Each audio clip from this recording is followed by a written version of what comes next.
បាទខ្ញុំបាទមកពីស្រុកឆ្ងាយលោកណាភូមិស្តុកស្រុកសំបូរភូមិបបោខេត្តក្រុងមាសនគរមានជ័យព្រៃហែមពៀនមានចំនួនច្រើនណាស់500សំពៅថែមទាំងកូនកំឡោះខ្ញុំបាទចង់ឲ្យមកគាល់ល្វែងច័ន្ទនេះ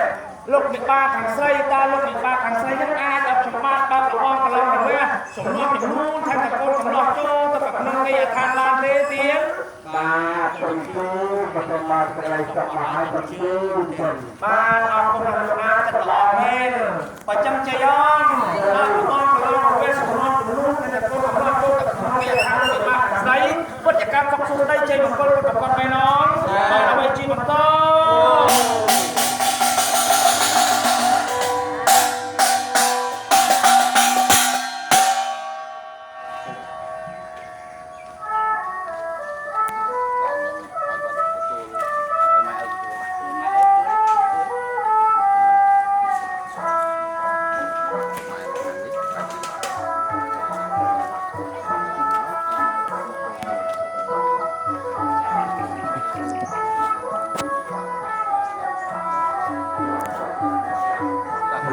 សូមមកប៉ាឡើងមកនេះមក